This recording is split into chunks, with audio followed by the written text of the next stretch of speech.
জয়পুরহাটে ইমাম সাহেবের সম্মানী সম্বন্ধে অনেকে বলেছে, এটা ভারসাম্য নাই। আমি মনে করি এখানে একটা ভারসাম্য আনতে হবে। বর্তমান যে বাজার দর, এই বাজার দর অনুসারে একজন ইমামের পক্ষে কত টাকা না হলে পরে সংসার চলে না। বাংলাদেশের স্বৈরাচারিণী হাসিনা পালিয়ে গেছে ভিতপাকের 5ই আগস্ট।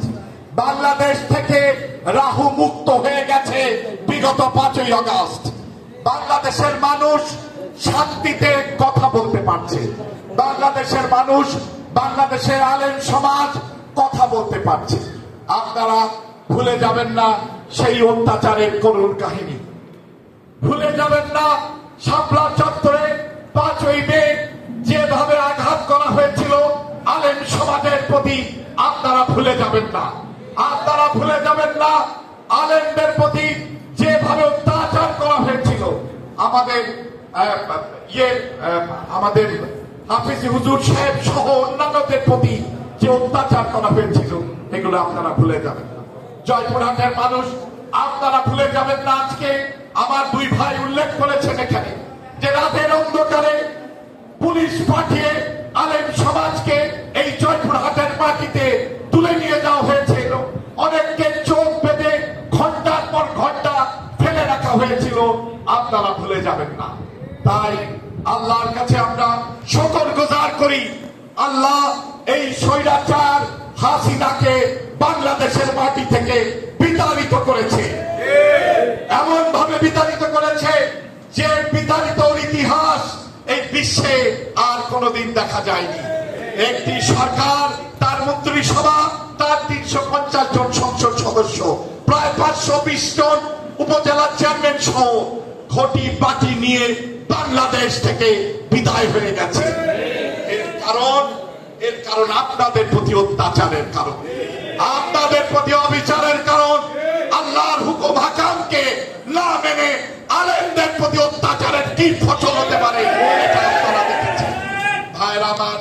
তাই আজকে আমি এমন একটি দলের প্রতিনিধিত্ব করছি যে দল বাংলাদেশে ইসলামিক ব্যবস্থাকে পুনর্প্রবর্তন করেছে। আপনারা জানেন সলিমুল্লাহ মুসলিম হল থেকে মুসলিম শব্দকে বাদ দিয়ে দেওয়া হয়েছিল। আপনারা জানেন বাংলাদেশের সংবিধানে বিসমিল্লাহির রহমানির রহিম এই শব্দটা পর্যন্ত ছিল না। আমি সেই দলের প্রতিনিধিত্ব করি যে দল বাংলাদেশে ইসলামী ব্যবস্থাকে পুনর্প্রবর্তন করে বাংলাদেশের মানুষকে ইসলামের জাগরণে জাগরিত করে তুলেছিল বাংলাদেশ জাতীয়তাবাদী দল। ভাইয়েরা আমার, আমরা অনেক সময় অনেকে বলে থাকেন যে বিএনপি ইসলামী মূল্যবোধের দল নয়। ইসলামী মূল্যবোধের দল বা ইসলামী মূল্যবোধ জিনিসটা কি এটা আমাদের বুঝতে হবে। আমরা অনেকে বলে থাকেন অমুক করলে পরে অমুক দলকে সমর্থন দিতে পারে, বেহেশতে যাওয়া যাবে।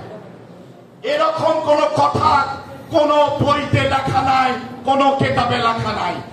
একমাত্র এবং শুধুমাত্র আল্লাহর হুকুম হাকামকে মানলেই আমরা বেহেশতে যেতে পারি।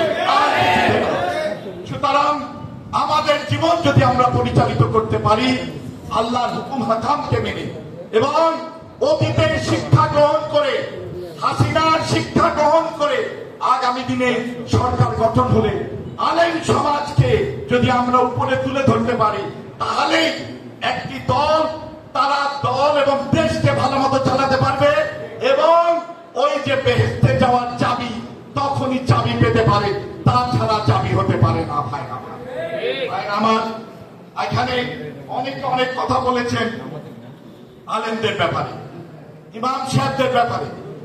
এই জয়পুরহাটে ইমাম সাহেবের সম্মানী সম্বন্ধে অনেকে বলেছে, এটা ভারসাম্য নাই। আমি মনে করি এখানে একটা ভারসাম্য আনতে হবে।